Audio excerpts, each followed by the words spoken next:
ও গো আমার দাদা তুমি কথা শুনে চলো। কি বলছে রামায়ণে প্রথম শ্লোক যেটা, বলো তুমি সেটা। কে বলেছিল আজকে বলো কথা সেটা? না, নাম যারে বাল্মীকি জানেন জ্ঞানী জনে।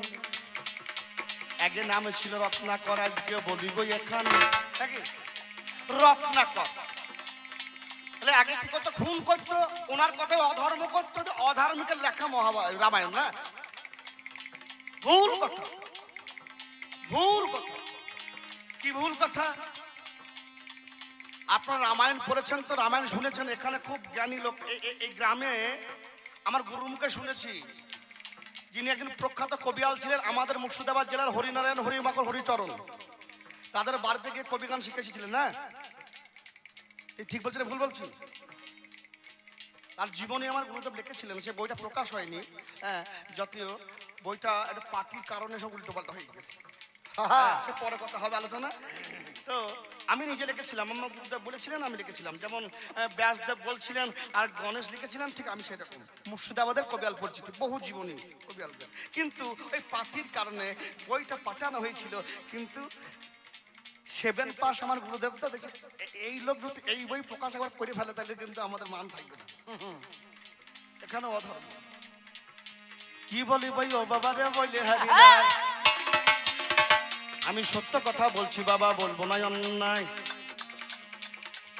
রামায়ণ, রামায়ণ আপনারা সবাই শুনেছেন। এই বর্ধমান জেলার সনদ বিশ্বাস আমার দাদা ছিলেন। ইনি এই কবি জগতের একটা সাংগঠনিক একটা দল হয়েছিল। এই দলে বসে আছে, রামায়ণ রিসার্চ করেছিলেন মালিনী ভট্টাচার্য, তিনিও আছেন। ডক্টর উপাধি পেয়েছেন আমার গুরুদেব, আছেন বিশিষ্ট বিশিষ্ট কবিয়াল আছেন। তা মালিনী ভট্টাচার্য বসে আছে, আমার গুরুদেবকে বলার সুযোগ দিয়েছে। তো আমার গুরুদেব বলছে, মালিনী দি বলছে কি আপনি রামায়ণ রিসার্চ করেছেন না? বলছে হ্যাঁ। ডক্টর উপাধি পেয়েছেন? বলছে হ্যাঁ। আচ্ছা বলুন তো, রত্নাকর যে খুনি, রামায়ণে কোথায় লেখা আছে, কোন পাতায় কোন মায়ের ছেলেকে মেরে মায়ের কোল ফাঁকা করে দিয়েছে? তোমাকে বলতে হবে। কোন মায়ের স্বামীকে মেরে তার সিমেন্টের সিঁদুর মুছে দিয়েছে? আপনারা সবাই জানেন রত্নাকর খুনি না? খুনি বললে তো হবে না, নাকি প্রমাণ দিতে হবে। তার নামে কেস ফাইল হয়েছে কিনা জানতে হবে না? মালিনী ভট্টাচার্য বলছেন, কাঞ্চন বাবু আপনি কি করেন? বেশি কিছু করি না, লোককে দাঁড়া দাঁড়া যাই একটু গান বাজনা করি। বলে আপনার কবিয়াল নয়, আমি প্যাঁচের কথা। না প্যাঁচের নয়, আপনার ডিগ্রিধারী বলুন। ডিগ্রিধারীর মাথায় এ কথা ঢুকবে না। রত্নাকর কে কারা শুনুন। রত্নাকর কারা? আমরা রত্নাকর কার নাম? নাম যার সমুদ্র জানেন জ্ঞানী জন। সমুদ্র থেকে রত্ন প্রবাল ওঠে না? ওঠে। রত্নের আকর যিনি, রত্নাকর তিনি। আগে মায়ের গর্ভ নাকি বাবার গর্ভ? আপনারা বলুন তো। আগে হলো বাবার আজকে গর্ভ ওরে জানি, শাস্ত্র করে লিখে গিয়েছে শুনুন গো কাহিনী। 3 মাসে 20 দিন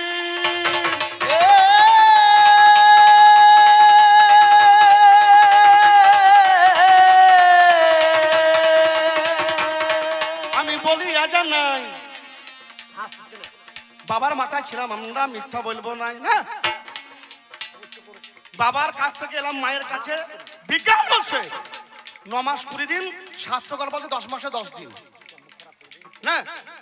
10 মাসে 10 দিন আর 3 মাস 20 দিন 14 হচ্ছে মাস, 14 পোয়া, 14 পোয়া আমাদের দেহ।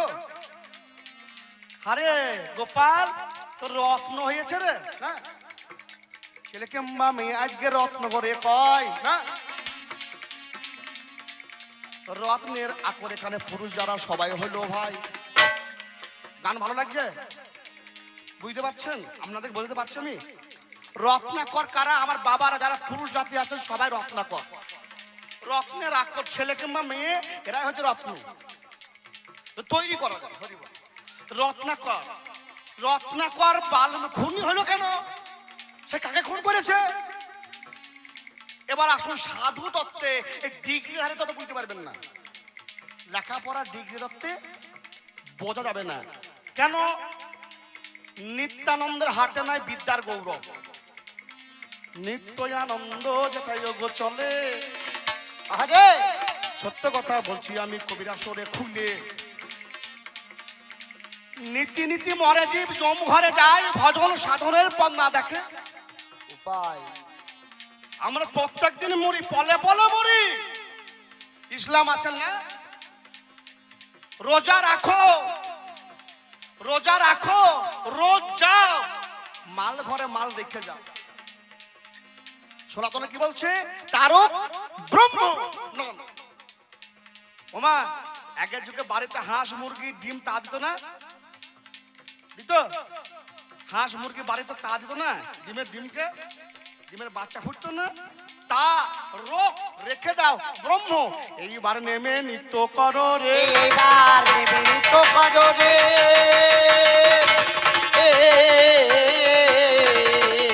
আমি বলে জানাই আজকে কবিরা সরে, এইবার নেমে নিত্য করো রে। আমরা নাচতেই জানি না, আনন্দ করতে জানি না, আনন্দ করতে যাই নিরানন্দ হয়ে ফিরে আসি। এসব বোঝের বাবা, যাই আমরা শ্মশানে আর আসি আমরা অশানে। আমার কথা একটু কিন্তু বাবা বুঝতে হবে বাবা, রস আছে খুব পাকা রস, কাঁচা রস নয়। হ্যাঁ, তাহলে কবিগান বহু রকমের ভাষা আছে। তাহলে ইসলাম যেমন তারক ব্রহ্ম রাম, আর ইসলামে রোজা রাখো, রোজ যাও। হ্যাঁ, সেই জায়গায় সেই বস্তু রেখে হ্যাঁ যাও। তাহলে কে? বিজ্ঞান বলছে এক ব্রহ্ম পাতে 999টা কীট জন্মে। একটা কীট মাতৃরজে মিশে গেলে একটা সন্তান জন্মগ্রহণ করে। এইবার আপনারা বুকে হাত দিয়ে বলুন, যৌবন কাল থেকে আজ পর্যন্ত কতগুলি মার্ডার করিয়েছেন? কতগুলি মার্ডার করেছেন। রত্নাকর শুধু রামায়ণের লেখা রত্নাকর নয়, রামায়ণ রামায়ণ।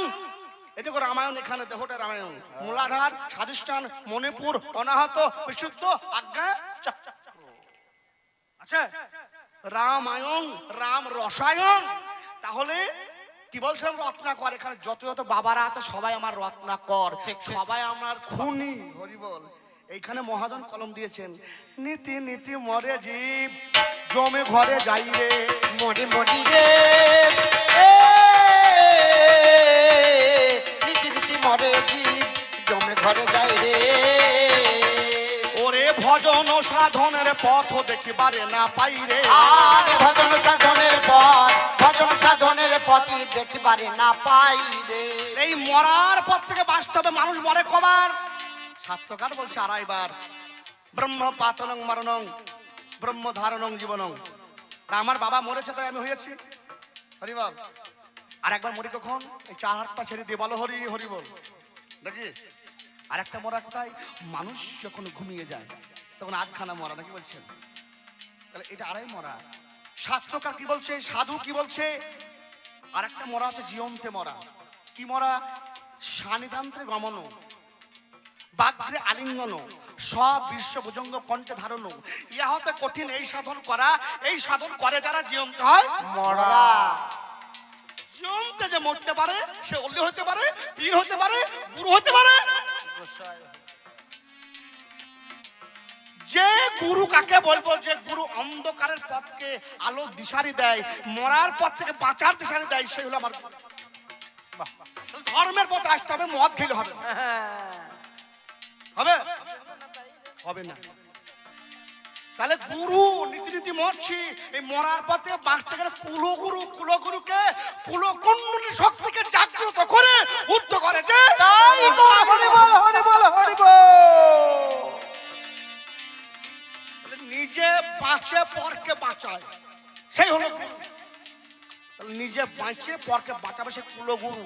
কুলগুরুর কাছে দীক্ষা নিতে হয়, মন্ত্র নিতে হয় এই দেহটাকে ঠিক রাখার জন্য। দেহটাকে ঠিক রাখো, দেহটাই মন্দির, দেহটাই কাবাঘর।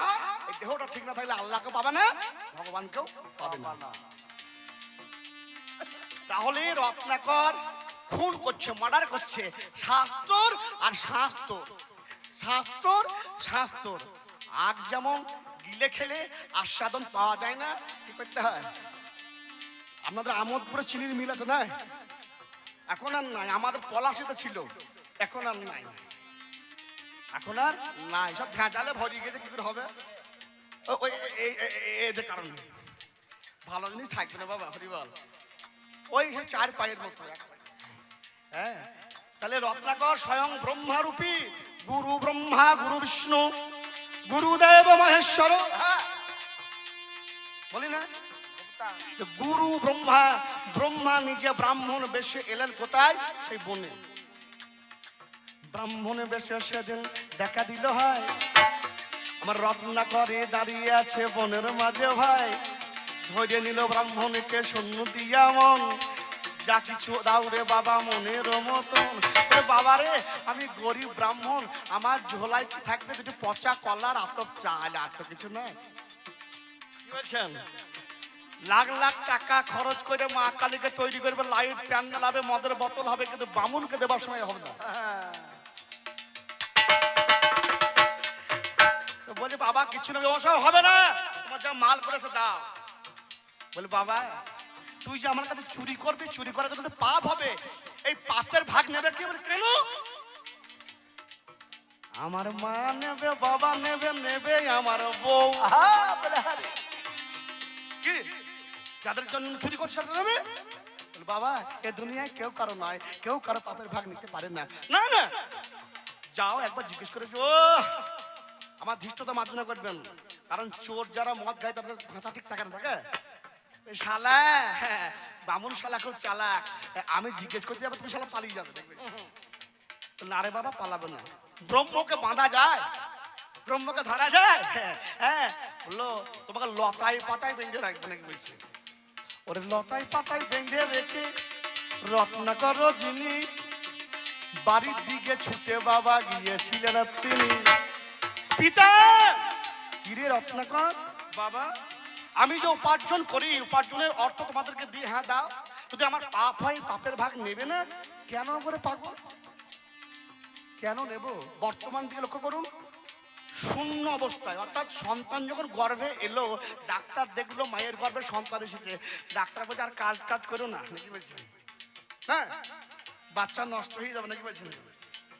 0 বছর বয়স থেকে 16 বছর পর্যন্ত যুবক তৈরি করতে বাবার মাথার ঘাম ফাইয়ে ফেলে কত কষ্ট করে মানুষ করে বলুন। বাবারে তোকে আমাকে 16 বছর দেখতে হবে না, আমার যখন 60 বছর হয়ে যাবে তারপরে 6 বছর বাঁচি, এই 6 বছর দেখবে। বাবা বাবা দেখেন এখনকার শিক্ষিত ছেলেরা দেশের স্কুলে পড়াশোনা করে ডিগ্রি পাস করে চলে যাচ্ছে কলকাতায়, নাকি গো? গাড়ি ভাড়া করে, হ্যাঁ বাড়ি ভাড়া করে থাকছে, অ্যালসোসিয়েশন কুকুর পুষছে, আর মা বাবার জায়গা হয় না। বৃদ্ধ মা বাবা থাকে কোথায়? সিঁড়ির তলায়। হ্যাঁ, শোন বাবা রত্নাকর বলি রে তোমায়, তোমার পাপের ভাগই আমি নিতে পারবো না। ছুটে গেল মায়ের কাছে শুনুন দিয়া মন, মাকে এই কথা প্রকাশ করে গো যখন। মা বলে বাবা রে, আমার গর্ভে যখন তোমায় ধারণ করি বাবা, ঠিক মতো খেতে পারি না, শুতে পারি না, বসতে পারি না, এমন একটা কষ্ট বেদনা। যাদের গর্ভে সন্তান হয়েছে তারা জানে এত কষ্ট, এত জ্বালায় একটা সন্তান প্রসব করতে গিয়ে কত মা প্রাণ হারিয়ে ফেলে। যখন সেই সন্তান প্রসব হয়ে চাঁদ পানা মুখটা মায়ের সম্মুখে তুলে ধরে, মায়ের সকল বাবা বাবা রে, শীতকালে যদি সন্তান হয় মারা কাঁথা বালিশ পেড়ে দেয়, এত বারবার প্রস্রাব করে, যারা জানেন তারা জানেন, কি বলছেন? প্রস্রাব করে কাঁথা বালিশ ভিজিয়ে দিয়েছে 4 প্রহর রাত, 1 প্রহরে কাঁথা সব ভিজিয়ে গেল। মা কি করছে? নিজের সন্তানের ঠান্ডা লেগে যাবে, আমার মা জননী দরদিনী বুকের কাপড় খুলে দিল ছেলে কাজে তুলে দিল। আর প্রহরে বাবা ছেলে প্রস্রাব করিয়ে দিল, সেই কাপড় ও বাবার অমনি ভিজে গেল। আর একটা টাপ পেতে অমনি বাবা দেয়, সেটাও বাবা প্রস্রাব করে ভিজাইয়া দেয়।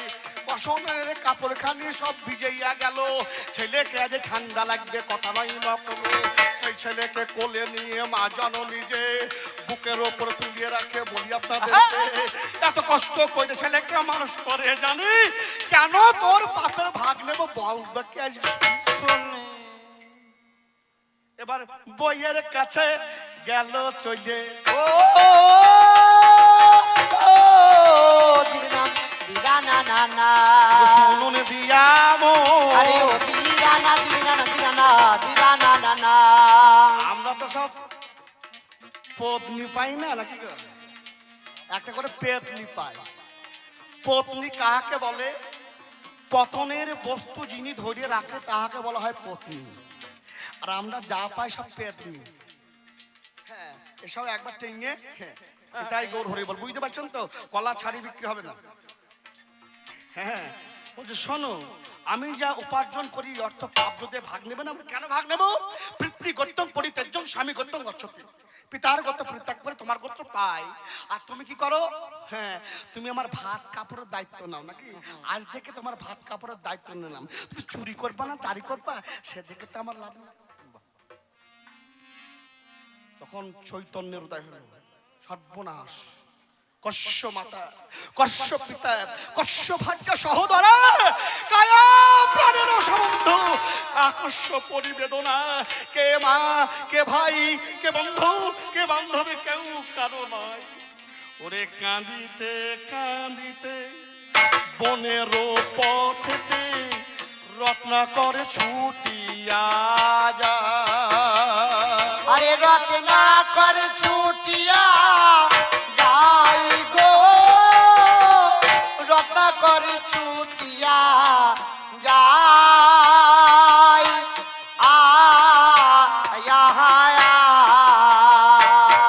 ওরে ব্রহ্মরূপী ব্রাহ্মণের চরণ ধরিয়া, ব্রহ্মরূপী ব্রাহ্মণের চরণ ধরিয়া লুটিয়া পড়িল পাই গো, লুটিয়া পড়িল পাই। দেখবেন, মানুষ যখন সংসার জ্বালায় জ্বলে পুড়ে যেমন খই বাজা হয়ে যায়, একটু শান্তির আশায় যেন সাধুর আশ্রমে ছুটে যায় না? সাধুর কাছে শান্তি আছে। ঠিক সেই রকম রত্নাকর সংসারের পার্থিব জগতের দৃশ্য দেখে ছুটতে ছুটতে গিয়ে ওই ব্রাহ্মণের চরণে আশ্রয় দিয়েছে। বাবারে, একেই বলে ধর্ম। পায়ে ধরেছে, বলো বাবা তুমি যা পাপ করে তোমার ধর্ম, কানে মন্ত্র নিতে হবে। এই যে আমরা নীতি মরি, এই মরার পর থেকে বাঁচতে গেলে মন্ত্র নিতে হবে। কি নাম? বলে আগে স্নান করিয়েছে। ওই যে সরোবর, আমাদের পুকুর আছে, সরোবর আছে, স্নান করতে গিয়েছে, এত পাপ করেছে, পাপের জন্য সরোবরের জল সব শুকিয়ে গিয়েছে। এইবার আপনাদের মনে প্রশ্ন জাগতে পারে, আজকে রত্নাকরকে ব্রহ্মরূপী ব্রাহ্মণ বলল জলে স্নান করতে যাও, আর জল স্নান করতে গিয়ে জল শুকিয়ে গেল, কিন্তু কালকে গত দিন আগের দিন সে তো এই জলেই স্নান করেছে, তখন তো জল শুকায় নাই। তথ্য আছে গানে? তথ্য আছে? কোন সরোবর?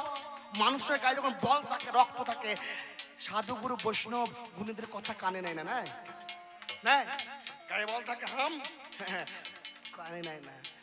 কেউ মার্ডার করলো, একজন গুণী ব্যক্তি, বাবারে তুই একজনকে মারলি, ওর অপরাধ করলি, তখন ওর জ্ঞান হচ্ছে সর্বনাশ, আমি একজনকে মেরেছি। কি হয়? গলাটা শুকিয়ে যায় না? শুকিয়ে যায়। এই দেহের ভেতরে একটা সরোবর আছে। এই সরোবর শুকায়ে গেল, এই সরোবর শুকিয়ে গেল, সরোবর শুকায়ে গেল, এই সরোবর শুকায়ে গেল, ব্রহ্মার চরণে এসে জড়িয়ে পড়িল। এই সরোবর শুকায়ে গেল। মাননীয় সুধী সমাজ, আমাদের 9টা ভক্তি আছে নাই? শ্রবণং, কীর্তনং, শরণং, অর্চনং, বন্দনং, দাসং, সক্ষং, আত্ম নিবেদনং। যখন গুরুর চরণে যেদিন থেকে বিকালি মাথা, সেদিন থেকে গুরু হয় এ দেহের কর্তা। মাথা বিকিয়ে আত্মনিবেদন করা, ধর্মের কাছে আত্মসমর্পণ করা। নাকি বাবা? আত্মসমর্পণ করলেন, বলো বাবা রে আমার কাছে আছে স্বর্গের গঙ্গা নাকি কুমণ্ডল, যেদিন এই জল তোমাকে শুদ্ধ করলাম, বলো রাম নাম বলো। রাম নাম জিভে জড়তার জন্য বলতে পারছে না, একটা গাছের শুকনো কাঠটা থেকে বলছে বলো কি, বলে মরা। এই মরা মরা মরা মরা মরা মরা মরা মরা মরা জপতে জপতে বিষের মধ্যে বৃক্ষ আছে চোখে না যায় দেখা, আর নামের মধ্যে নামই আছে মধুর মূরতি আঁকা। মরা গাছের ডালেও ভগবানকে পাওয়া যায়। সেদিন রাম নামের ধ্বনি উচ্চারিত হলো। বলুন এটা অধর্ম না ধর্ম? কি প্রমাণ করাতে পারছি না? রাম নাম জপ করে বাল্মীকি পোকায় দেহটি খেয়ে নিয়েছিলেন নাকি, তাই তার নাম হলো বাল্মীকি। এইবার তমসা নদীর তীরে হেঁটে যাচ্ছে, এমন সময় এক ব্যাধ বান মারছে কাকে, দুটি ক্রঞ্চ আর ক্রঞ্চি। মা নিষাদ তমগম শাশ্বতী সমা যত ক্রঞ্চ কামবধি কাম মোহিতম। হে ব্যাধ, মৈথুনরত অবস্থায় দুটো ক্রঞ্চি আর কঞ্চ আছে, তুমি তাকে বান মেরে মারলে তুমিও সারা জীবনে পৃথিবীর বুকে বেঁচে থাকতে পারবে না। এই যে শোক, তিনি বলছেন আমি কি বললাম। এমন সময় নারদ এসে উপস্থিত, বললো তুমি কি বলেছো? আমি বুঝতে পারছি না। যে এটা শোক, এই শোক থেকে তুমি রামায়ণ রচনা করবে বলো না। রামায়ণ রচনা করবে বলো না। এইবার প্রশ্ন হচ্ছে ব্যাধ ধর্ম করলো না অধর্ম করলো? না মাননীয় সুধী সমাজ, তাহলে আমি একটা গায়ক, আমার কাজ গান করা, এটা আমার ধর্ম। ব্যাধের কাজ কি? পশু পাখি মারা বাবা। দিদি নানা দিদি না দিদা না না না, আরে ধর্ম পালন করে ও দিদা না দিদি নানা দিদা না দিদা না না না, ও গো আমার পাল্লা দা দিদি নানা দিদি না দিদা না না না, বলে যাই তোমারে ও দিদা না দিদি নানা দিদা না দিদা না না না। তাহলে আপনাদেরকে বোঝাতে পারছি এখানে কোনো অধর্মের জায়গা আছে? ব্যাধের ধর্ম পশু পাখি হত্যা, তার প্রমাণ আছে। একজন ব্যাধ ছিলেন ধর্মরূপী বাদ, মাংস কেটে বিক্রি করতেন। কৌশিক নামক ব্রাহ্মণ এত রাগী ছিল, একটা পাখি গায়ে পায়খানা করে দিতে বলে তাকে চোখে তাকিয়ে ভস্ম করে দিয়েছিল। একটা মেয়ের কাছে গিয়ে ভিক্ষা চাইতে, ভিক্ষা দিতে দেরি হয়ে গিয়েছে, মেয়েটার পরে রাগাই তাকাচ্ছে, বলছে তাকিও না সাধু, তোমার রাগানিতে ওই বনের পশু পাখি মরতে পারে, এই নারী মরবে না। কেন? ওরে সতী রোদে গোতা দিদি নানা দিদি না দিদা না না না, জীবনের ও দিদা না দিদি নানা দিদা না দিদা না না না, পুজিতে এসেছি চরণ এই দিদি নানা দিদি না দিদা না না না, হবে গো তাহা। ও দিদা নানা দিদি নানা দিদা না দিদা না তুমি না না, সাধনা করে যে সিদ্ধি লাভ করেছো, আমি আমার স্বামীর পা ধরে সেই সিদ্ধি লাভ করেছি। তুমি আমাকে ওই চোখ রাঙিয়ে ভয় দেখাতে পারবে না। বলে কি না, তোমার সিদ্ধি এখন হয়নি, এক কাজ করো। বলে মা আমি আমার সাধনা সিদ্ধি লাভ হবে কি করে? বলে ধর্ম নামে এক ব্যাধ আছে, দেখো ওই ব্যাধের কাছে যাও, তুমি জানতে পারিবে। জানতে পারিবে